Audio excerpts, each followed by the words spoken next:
Welcome to channel Raja Wali 313. Jangan lupa, terus dukung channel ini, dengan menekan tombol subrek. Karena subrek itu, gratis, tis. Itu logika ijtihad. Sama misalnya khasnya ulama itu pakai jubah, pakai apa, ya sudah itu khasnya ulama. Terus kayak misalnya yang parkiran, macak ngono, alasannya anu tuh ulama. Kira-kira menyinggung orang apa enggak kira-kira? Kue kelakuan cek ra karuan jubah sunah Rasul terus kene barang tritis delok wong macem-macem jubah. Kacau gak? Elek-eleki nasab apa enggak? Boy orang itu mikir, jadi karena ada selalu masalah ijtihadiyah. Abdul bin Mas'ud dulu itu kalau sholat itu nggak pernah pakai baju resmi, seringnya pakai sarung tok, kadang nggak pakai baju. Ketika ditanya, kamu ashabu Rasulillah, kenapa sholat dengan cara seperti itu? Terus beliau ngendikan, wong ben roh nak standar minimal sholat seperti ini. Kalau saya sholat selalu pakai pakaian sempurna, nanti dikira itu aturan fardu dan umat menjadi berat. Sampai seperti itu ulama menjaga konstitusi bahwa yang penting dalam sholat adalah satrul aurat. Zaman itu sudah sahabat dan tabiin, karena Nabi sudah wafat itu sudah pakai pakaian lengkap. Tapi Abdul bin Mas'ud tiap sholat di masjid dia menunjukkan pakaian paling tidak lengkap. Jadi pernah beliau sholat itu hanya pakai sarung, terus diikatkan di lehernya. Ketika ditanya, dulu kita dengan Nabi pernah sholat seperti ini. Akhirnya ulama menjadi tahu nak ngono sholat paling pokok itu nutupi mabena surah war rukbah. Andai kan tidak ada cerita Abdul bin Mas'ud mungkin dikira sholat syarat sahnya ya seperti itu. Maksudnya pakai jubah terus, pakai pakaian gitu terus. Barokahnya Abdul bin Mas'ud orang tahu standar minimal. Jadi kalau ulama itu motifnya seperti itu. Rasulullah kira-kira senang qiyamul lail apa enggak? Senang. Tapi beliau qiyamul lail di masjid hari keempat, hari kelima sudah tidak keluar ke masjid. Karena Nabi kalau selalu melakukan nanti dikira fardu. Tapi kalau enggak melakukan nanti orang tidak qiyamul lail. Maka Nabi pernah melakukan ya pernah tidak. Ya sudah, itu konstitusi dalam tradisi ulama. Jelas ya. Saya sholat di pondok saya sendiri sering jadi makmum. Karena semua kiai sudah jadi imam, nanti dikira syarat sahnya imam itu kiai. Repot, makanya saya tunjukkan kiai juga boleh jadi makmum. Andai kan semua kiai jadi makmum, saya nanti jadi imam. Ya semua ulama mulai dulu tradisinya gitu, karena yang dikatakan fardu kifayah itu kalau sudah ada yang melakukan, yang lain tidak usah. Biar seimbang. Sekarang enggak geruduk kabeh. Makanya terus kacau.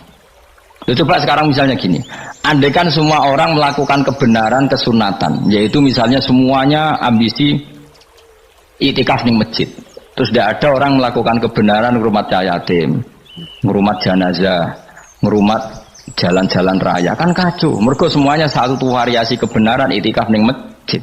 Cah yatime sedang do mati, mergo do iktikaf kabeh. Tapi baru kaya ono sing iktikaf ning perapatan, nek ono wong tiba iso nulung, nek ono wong kesasar iso tako. Baru kaya wong sing iktikaf ning perapatan. Sayange tuh hitung-hitung barang ku sayange. Sajane niat iktikaf ku sah. Nawaitul iktikaf linusratit thoriq. Niat ingsun iktikaf nulungi dalan ben nak ana wong butuh. Coba sekarang, orang yang kecelakaan, pertolongan emergensi, orang yang iktikaf di jalan, orang di masjid. Di jalan barokahnya banyak, itu tim SAR gratis. Umpama do niat soleh kabeh bumine pangeran, sah mbok iktikaf. Mulai sesuk gak apa-apa, iktikaf ning perapatan. Tapi buktikan kamu tidak berbuat macam atau tulisi relawan orang tersesat. Jadi aja ini kebaikan itu ada di mana-mana. Makanya Nabi menyatakan kebaikan, orang itikaf ya dikatakan Nabi baik. Orang yang jalan-jalan kemudian ada duri disingkirkan juga disifati Nabi orang baik. Orang yang rumah yatim disifati Nabi orang. Bahkan orang yang hubungan intim dengan istrinya sama Nabi ya disifati orang baik. Sampai sahabat tanya, masa urusan gitu dapat pahala ya Rasulullah? Loh iya, andekan itu sama orang lain kan malah dosa. Berhubung sama istrinya maka dapat pahala. Kayak apa Nabi ngitung kebaikan sekian banyaknya, tahu-tahu di zaman akhir kubunya saja yang baik. Ini apa-apaan? Ini kalau iskal deh.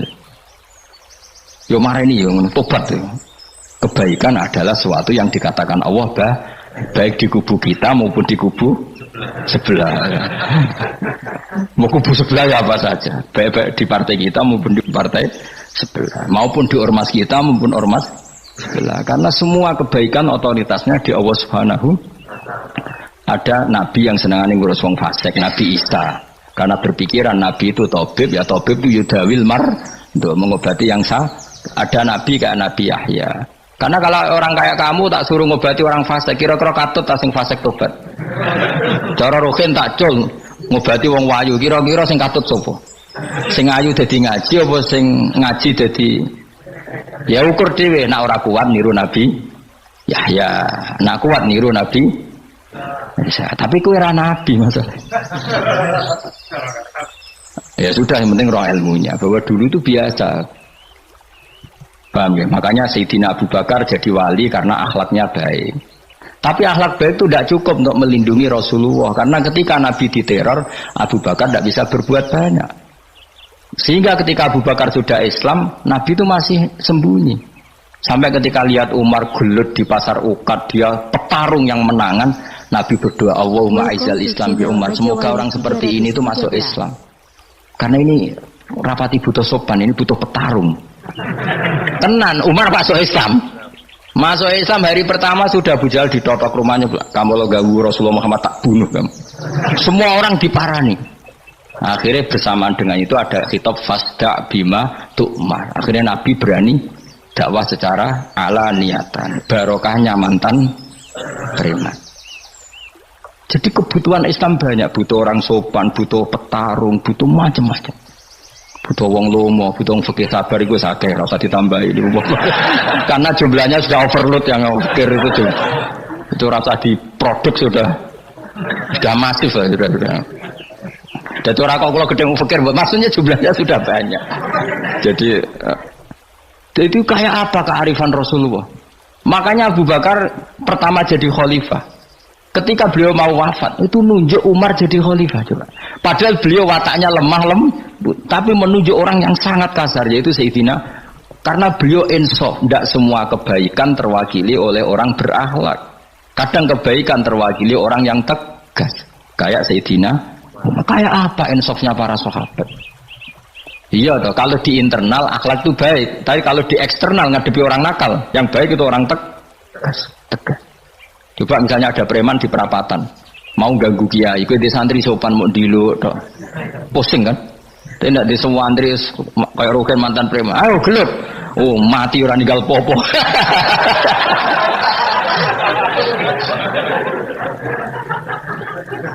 Itu kan keren, apa? Keren. Makanya Abu Bakar ketika, lu ya, sama tahu kan hadisnya Umar, setiap ada orang munafik macam-macam pamitnya sama Nabi, dani adrib pun izini Nabi tak biar coy. Ya setiap hari kegiatannya gitu terus. Tapi dulu orang itu insaf, Abu Bakar insaf, kelebihannya Umar di situ. Umar insaf, kelebihannya Abu Bakar di. Maka ketika kandidat khalifah, Umar mengangkat Abu Bakar jadi khalifah dan disetujui semua sahabat. Ketika Abu Bakar mau wafat menunjuk Umar dan disetujui semua sahabat. Orang kok Abu Bakar pepe wong halus, golek sing sejenis aku ndak. Karena dulu semua orang itu pakai insaf, pakai kesadaran sing super tinggi, tidak nuruti nafsu. Loh saya andekan ada orang alim sekelas saya kok mau ganti tafsir Jalalain, ganti Gus Fikih yang mendesak fikih. Terus dia alim enggak masalah.